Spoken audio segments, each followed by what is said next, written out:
Greetings. So now the cat is out the bag. The cat is out the bag. And for people that know me, I told you guys 2 years ago, for people that know me personally, I warned you 2 years ago what was to be expected from this administration. So now everyone's upset.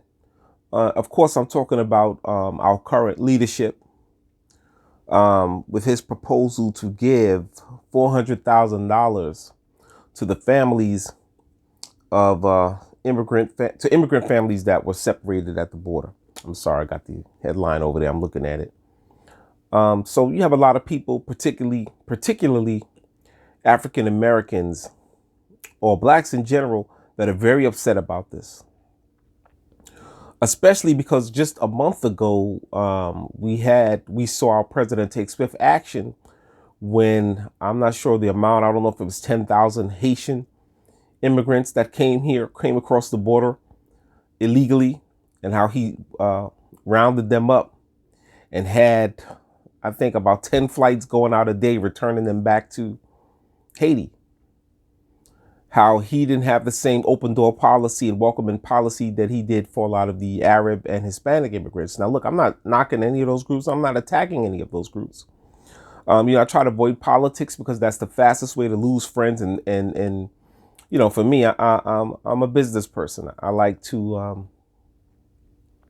being an entrepreneur. And sometimes political opinions can get in the way, and people could turn off to you if they know you have a certain belief system, especially if you don't believe in what's popular. Like me, I've always had I was never extremely left or right. I've always been somewhere down the middle. I've always looked at the candidate, look at their policies, look at their history, and then I'll go with that. But you're going to take a loss somewhere, especially if you don't have the economics to make political influence, to make political change. So back to what I was saying, I warned you. I warned everyone I knew this. If you're going to go and make this kind of vote, know what to expect. Expect nothing.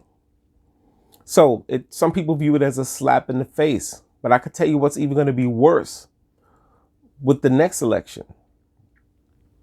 The next election. I think when 2024 rolls around, your vote won't be needed. And if you don't realize that's what's happening, is the Democratic Party is going hard in the paint, courting Hispanic, Arab, and Asian voters so that they're not left in the situation they were in with the 2020 election, where African Americans, or black women especially, supposedly came in and saved the election for the Democrats and got Biden in office. And even said it at his speech, the African American community for still believing in him, or whatever line he gave, BS he gave. And people ate that up. But I already knew what to expect from his administration. I already knew it because of his history. And because everything leading up to that, he never made any promises. Of course, a lot of, I think Ice Cube was probably the only person who approached the Biden administration with an agenda. Everyone else just voted without asking for anything specific in return. If you want to talk about HR 40, maybe we could talk about HR 40. But it still doesn't change the fact that what to expect come next election.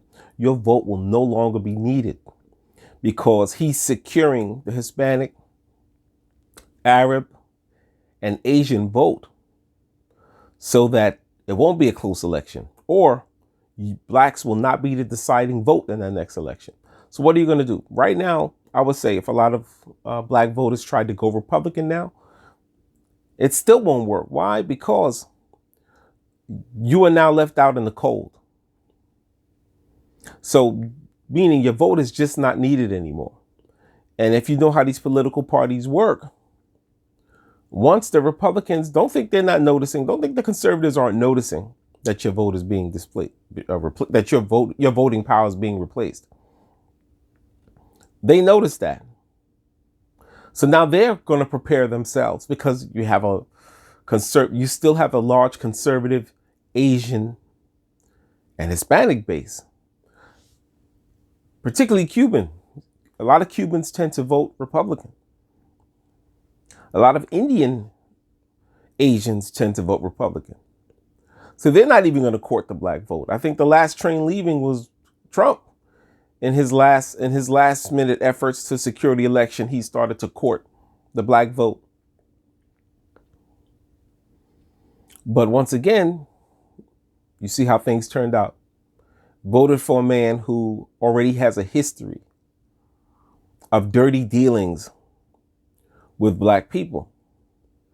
And, some of us were wise enough to say, listen, I'll sit it out. If I don't like either candidate, I will sit it out. I have no problem sitting an election out. I've done it before. If I don't like either candidate, they're not saying what I want to hear, I'm done. I'm not interested. I'll sit it out and, just deal with the consequences. But a mayoral election, I never skip because I'm going to feel the impact of that right away. Same thing with governor. Those changes, that leadership, whatever their agenda is, you're going to feel that immediately. Presidential, it's a trickle-down effect. You tend to feel the effects maybe like a year later or so. Like Biden, he's been in the office almost a year now. So now we're starting to see his plans roll out. And what did blacks get for all the blacks who came and saved the day? You got a George Floyd statue, and you got a Juneteenth holiday, I believe you call it, which everyone is going to take part in that. So what did you really get? You got nothing. And I can tell you right now, come next election, you'll find that the Democratic Party will not court you. They will not court you at all. They don't need you anymore. And then if you try to run to the Republican Party, you're going to be that child or those orphans left out in the cold that nobody wants. And I don't want to sound pessimistic, but that's where I am. I see things are right now politically. What's the solution? One of the best things that could have happened is the HR 40 or some form of reparations where the black community could use those resources to make some political influence, to have some political influence, because you need capital to do that. And if you have a community that does not have the money to invest in the politicians, they're always going to be left with the crumbs because you just can't vote and get something in return. A lot of times it's about having that financial political persuasion. So right now with the Republicans, once again, they never really needed the black vote to win. George Bush proves that. And right now, the Democratic Party, they will no longer need, they officially, as of 2021, they no longer need the black vote to win. What's going to happen? What's going to happen? I suggest more black parents need to invest in making their children bilingual. Because being bilingual opens up the doors for other opportunities to even go abroad. There's a video, there's some, I wish I knew the guy's name. When I find out, I'll put it in the bottom. But you have a black guy that moved to, I think, Japan and became an actor because he learned the language. And he had no competition when he went to Japan. So if they were making a movie in Japan and they wanted a black actor, guess who got it? And there's another guy I've seen, there's a video channel, I believe, called Black Expats, where you see black Americans who learned another language and moved to another country and are doing just fine living abroad. So I think that may be one of the best avenues to take, is to start teaching your children, investing in your children, learning a second language. The best language is to learn a Mandarin because that's the number one language right now. It's replacing English. Mandarin. I would say Spanish too. And French, Italian, Greek. Learn these languages. Even if you're going to stay here in the country, there's always, I can tell you, most telecommunication companies have a hotline where almost all companies, put it that way, all companies that sell products and services have a hotline where you'll see they'll have an opening for someone that speaks Mandarin, someone that speaks French, someone that speaks Spanish, right? Even Tagalog. Have your children learn these languages. That's the best way to go to be competitive, because it's going to open more opportunities for them. Even as entrepreneurs, you can now sell to different communities because you speak the language. You can communicate. You can learn the culture, learn the things they like. You don't have to be in the front. You could be in behind the scenes. But the best way to go to start easing, getting some political muscle right now, I would say, is to start with the younger generation. That's Generation Alpha. I even think Zen is not going to, is still in the same boat that Generation X, the millennials are. Generation Zen generation, Black generation are in that same boat. Maybe the younger ones should start learning a language, learning technology. Start learning things where you are in demand, where you're supplying a need, and the opportunities will come to you. Or when you chase those opportunities, your competition is very small. Become competitive. Because right now, this situation of handout, I hate to use that term handout, but we see what has been practiced all this time is not working. When it comes to elections, it's not working. When it comes to politicians getting in the office after getting the vote, it's not working. They get in and then they do something else.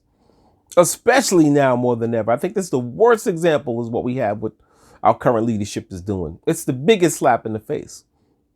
Knowing that HR 40 has been on the table for so long. Seeing what happened with the Asian crime bill. And once again, all those communities, they deserve protection. Right? So I'm not going to clown anyone or put down these communities for seeking protection for their people. But at the same time, you know that there has always been a push to go to United Nations to get some type of protection for Black Americans against police brutality. Now, I may not be I know I don't have the popular opinion on that, but being a statistics instructor, I know that the numbers kind of don't add up. When it comes to police brutality, I know the media will tell us one thing, but I know statistically, the facts are more white people are shot and killed, unarmed white people are shot and killed by police than Black people. So I don't want to deviate into into a subject that can, of course, open up the door for even more conversation. But once again, that's all I'm going to say regarding this is the Black vote is no longer needed come the next election. And the best thing to do is, rather than now look at the conservative party and run to the conservative party, because if you go to them empty-handed, if you don't come to them with an agenda, if you don't come to them with a plan, if you don't come to them with resources and leverage, things are going to go the same way. So start with the children, because this is something that can change can change within 20 years. Because if you have a child that's 5 years old now and you're teaching them another language, by the time they're 25, right now, this person could go into positions where being bilingual is needed. They can go overseas and create opportunities for themselves. There's a documentary called Blacks Without Borders, where you had some Black Americans here who educated, but they worked in corporate America, and some of them had opportunities, but some of them were not given the best opportunities or their maximum value or worth here. And then they packed up and went to another country. Some of them went mostly to, I believe, Ghana or South Africa, and was able to jump into the telecommunications market over there and launch their own businesses and are doing quite well. So start thinking globally. That's the main thing right now, to start thinking globally. Everyone else is thinking globally. So and there are Blacks thinking globally, but we need more. We need the parents. I need you, the parents, to start teaching your children to think outside of the box, to see the world, look at the whole world for opportunities. This is the new world order. You're not competing with just the guy across the street, the guy in the next town over. You're competing with the whole world. Think as such. Don't forget to like, share, subscribe, and comment. Thank you.